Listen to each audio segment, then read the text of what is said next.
আমার বাংলাদেশি লোকদের জন্য ক্রেজি টাইম এই অ্যাপটি তৈরি করেছি। ডিপফেক ভিডিও অনেকের কাছে অপরিচিত হলেও কারো কারো কাছে বেশ পরিচিত।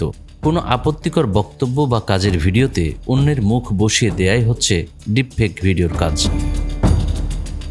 এই প্রযুক্তির মাধ্যমে এত নিখুঁতভাবে ভিডিও তৈরি করা হচ্ছে যে কারো পক্ষে প্রথমে ধরার উপায় থাকে না যে এটি আসল নাকি নকল। এক সপ্তাহে 7 মিলিয়ন। ঢাকার একজন ট্যাক্সি চালক যে কিভাবে ক্রেজি টাইম নামের খেলায় 2 দিনেই 2 লক্ষ টাকা আয় করেছেন তার সেন্সেশনাল গল্প। বর্তমানে ডিপফেকের কবলে পড়ে নামিদামি তারকা, রাজনীতিবিদ থেকে শুরু করে অনেকেই হয়রানির শিকার হচ্ছেন।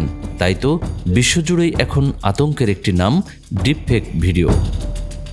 সম্প্রতি এ ধরনের ফেসবুক বিজ্ঞাপনে সাকিব আল হাসান ও মুশফিকুর রহিম সহ বিভিন্ন তারকাদের দেখা গেছে। এছাড়াও দেখানো হচ্ছে গেম খেলে জেতা হচ্ছে কাড়ি কাড়ি টাকা। এসবের পুরোটাই ভুয়া। অনলাইন জুয়ায় দেশের তরুণ সমাজকে প্রলুব্ধ করতে এসব বিজ্ঞাপনের ফাঁদ পাতা হয়েছে।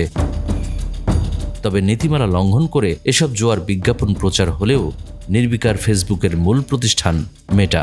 অনলাইন বিজ্ঞাপনের একটি দৃশ্যে ক্রিকেটার সাকিব আল হাসান বলছেন, এটি ভাগ্যের খেলা, খেলুন, বাটনটি চাপুন, চাকা ঘুরছে এবং আপনি জ্যাকপট পাবেন। সর্বাধিক জয় হলো 1000x। আপনি এটা চিন্তা করতে পারেন। চাকা থামানোর পরে আপনি কোনো জিতো পাবেন। টাকা স্বজনপ্রিয়ভাবে আপনার অ্যাকাউন্টে জমা হয়ে যায় বন্ধু। শুধু তাই নয়, বিজ্ঞাপনের এসব দৃশ্যে বিভিন্ন টিভি চ্যানেলের লোগোযুক্ত সংবাদে বলা হচ্ছে জুয়া খেলে কোটি কোটি টাকা কামানোর গল্প। আরও দেখানো হচ্ছে এসব গেম খেলে জেতা কাড়ি কাড়ি টাকা সঙ্গে সঙ্গেই চলে আসছে জুয়াড়িদের বিভিন্ন ব্যাংক ও মোবাইল ব্যাংকিং চ্যানেলের হিসাবে এবং মুহূর্তেই সেসব টাকা উত্তোলন করছেন। এদিকে আরেকটি ডিপফেক বিজ্ঞাপনে দেখা যায় র্যাবের সদ্য সাবেক আইন ও গণমাধ্যম শাখার পরিচালক কমান্ডার খন্দকার আল মঈন ও বিটিআরসির চেয়ারম্যানের ভিডিও এডিট করে ক্যাসিনো খেলায় উৎসাহিত করা হচ্ছে। বিজ্ঞাপনে খন্দকার আল মঈনের ভিডিও এডিট করে বলা হয়, আমরা এই অ্যাপ্লিকেশন ব্লক করব না। সবচেয়ে বিখ্যাত ক্রিকেটার বাংলাদেশের মানুষকে সাহায্য করতে একটি মহান উদ্যোগ নিয়েছেন। সবাই এই অ্যাপ্লিকেশনটি চেষ্টা করতে পারেন। আমি সাধারণত বলতে পারি এটা প্রথমবার যে আমরা এই অ্যাপ্লিকেশনটি ব্লক করব না বলে দাবি করতে পারি। এই অ্যাপ্লিকেশনটির মাধ্যমে ব্যবহারকারীরা জ্যাকপট জিততে পারবে। সবচেয়ে বিখ্যাত ক্রিকেটারটি বাংলাদেশের মানুষদের সাহায্য করতে একটি মহান পদক্ষেপ নিয়েছে।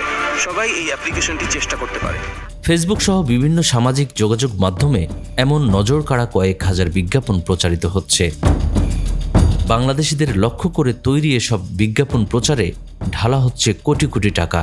আর লোভনীয় এসব অনলাইন জুয়ার ফাঁদে ফেলে দেশি বিদেশি জুয়ার সিন্ডিকেট প্রতি বছর কয়েক হাজার কোটি টাকা হাতিয়ে নিচ্ছে বাংলাদেশ থেকে। সে টাকা পাচার হয়ে যাচ্ছে দেশের বাইরে।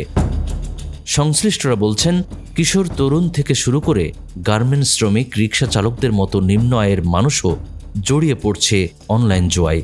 জুয়ার নেশায় বুঁদ হয়ে অনেকেই সর্বস্ব হারাচ্ছেন। তরুণদের অনেকেই কৌতূহলবশত এই খেলা শুরু করলেও পরে নেশায় পড়ে যাচ্ছেন। জোয়ার অ্যাপসের পলিসি অনুযায়ী প্রথমে লাভবান হয়ে পরবর্তীতে খোয়াচ্ছেন হাজার হাজার টাকা। মঈন বকুল, আমাদের সময় ডেস্ক।